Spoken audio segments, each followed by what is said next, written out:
నమస్కారం మిత్రులారా.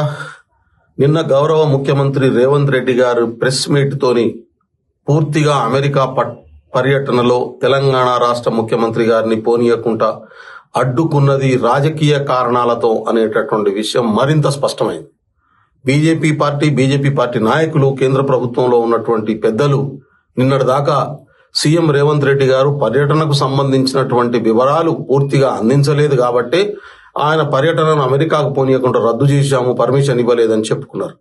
కానీ ముఖ్యమంత్రి గారు నిన్న ప్రెస్ మీట్ పెట్టినటువంటి అప్లికేషన్స్, షెడ్యూలు, ఏ యూనివర్సిటీకి వెళ్తున్నారు, లండన్ తర్వాత అమెరికాకు పోయి అక్కడి నుంచి విద్యారంగంలో, స్పోర్ట్స్ రంగంలో ఎటువంటి పెట్టుబడులు తీసుకురావడం కోసం ప్రయత్నం చేస్తున్నారనే విషయం చాలా స్పష్టంగా చెప్పిన తర్వాత అన్ని వాస్తవాలు సమాజం ముందు వచ్చినాయి.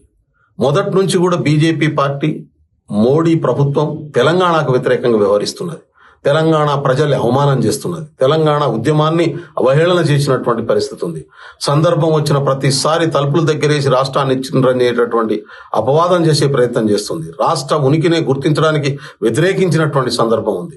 ఇవాళ తెలంగాణ అభివృద్ధిగా దేశంలో మిగతా రాష్ట్రాల కంటే పోటీ పడతా ఉంటే ఒకవైపు తెలంగాణను, కొత్త రాష్ట్రాన్ని సహకరించాల్సినటువంటి కేంద్ర ప్రభుత్వం సహకరించకపోగా రాజకీయ కారణాలను అడ్డం పెట్టి వాళ్ళ పార్టీ ఇక్కడ అధికారంలో లేదు కాబట్టి దీన్ని డెవలప్ కానియమనేటటువంటి నీచమైనటువంటి బుద్ధితోని ఇవాళ సొంతంగా తెలంగాణ రాష్ట్రాన్ని అభివృద్ధి చేసుకోవడం కోసం జరుగుతున్నటువంటి ప్రయత్నం, అందులో ముఖ్యమంత్రి పర్యటనను పర్మిషన్ ఇవ్వకుండా అడ్డుకోవడం అనేటటువంటిది జరిగింది. ఇది పూర్తిగా దీనికి బీజేపీ పార్టీ బాధ్యత వహించాల్సి ఉంటుంది, కేంద్ర ప్రభుత్వం బాధ్యత వహించాల్సి ఉంటుంది. ఖచ్చితంగా తెలంగాణ అభివృద్ధికి అడ్డంకిగా మారింది బీజేపీ పార్టీ తెలంగాణ మీద ద్వేషాన్ని కక్కుతున్నది. 4 కోట్ల మంది ప్రజల్ని అవమానం చేస్తా ఉన్నది, అవహేళన చేస్తా ఉన్నది. ఇక్కడ 8 మంది అసెంబ్లీకి గెలిచిన వాళ్ళు 8 మంది పార్లమెంట్ గెలిపించారు.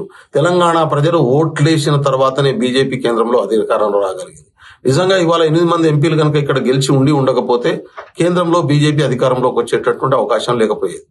కానీ ఇవాళ తెలంగాణలో బీజేపీకి ఓట్లేసినటువంటి ప్రజలు ఆలోచించాల్సినటువంటి అవసరం ఉంది.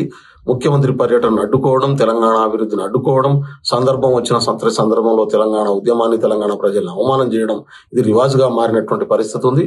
ఇవాళ కిషన్ రెడ్డి గారు సమాధానం చెప్పాల్సినటువంటి అవసరం ఉంది.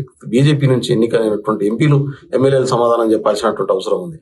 తెలంగాణ ప్రజలంతా ఆలోచించాలి, ఖచ్చితంగా వీళ్ళనందరినీ నిలదీయాలని చెప్పి సందర్భంగా కోరుతా ఉన్నాను. ఈ చర్యను, పర్మిషన్ ఇవ్వకుండా తెలంగాణ అభివృద్ధికి అడ్డుకున్నటువంటి చర్యను తీవ్రంగా ఖండిస్తా ఉన్నా.